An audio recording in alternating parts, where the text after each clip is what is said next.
We're going on now. A fall break, walking hand in hand in the moonlight. We'll breathe the sweet salt air. I swear we'll never part.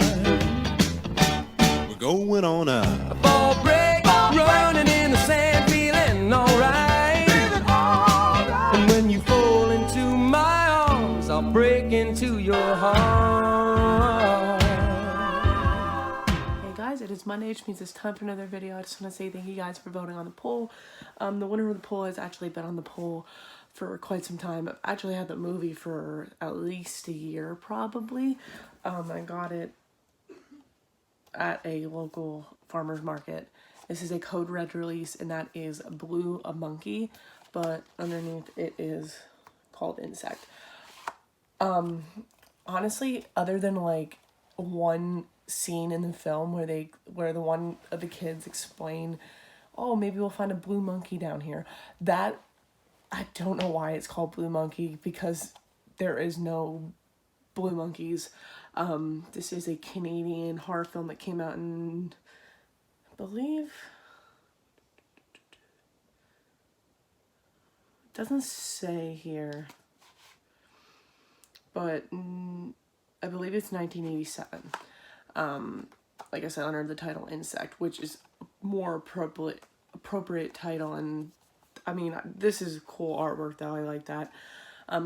Basically what this movie is about is you start off with this old man who gets his finger cut on a plant, and he doesn't really think anything of it, but all of a sudden he starts to feel faint and he passes out, and it's this big infection that's happening, and it turns out this infection is something that the Center for Disease Control, basically the Center for Disease Control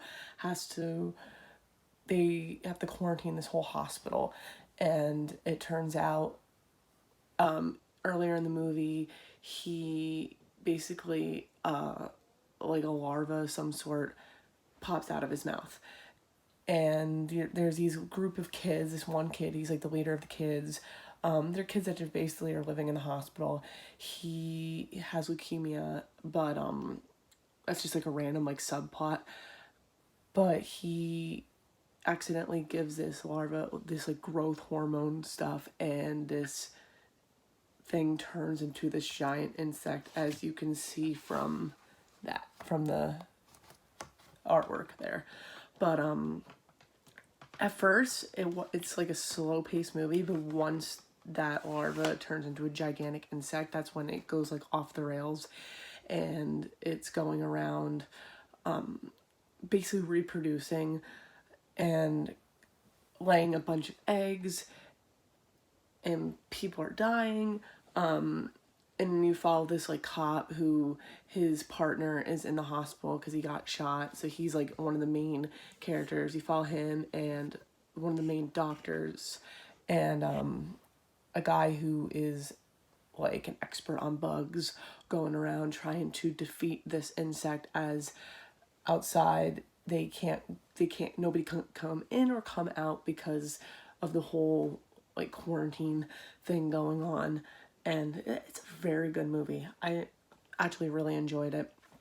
Like I said, I'm surprised I haven't watched it sooner. But yeah, like for example, like look back there, it's like one of the like little insects, and it's crazy. And that's what I love about like 80s horror films, is that it's all practical. And I love practical effects. Like if you would see something like this now, like if somebody made a movie like this now, it would be like, I feel like it'd be like CGI, and it just won't look good. Like the insect would be all CGI and just crappy. And that's what I like about these kinds of movies. It's a really enjoyable movie, and if you haven't seen it before, it is on Tubi, so definitely give that a watch if you haven't seen this movie before. Like I said, I don't know why it's called Blue Monkey, but that's why I'm going to put it in the thumbnail, or in the title, because that's what it's mostly known as throughout like distribution and stuff. Very odd title, but if you like creature features, definitely give this a watch. But I hope you guys enjoyed this review. Shortly after this review gets posted, I will be posting more movies on the poll, so stay tuned for that. But in the meantime, I will see you guys next Monday.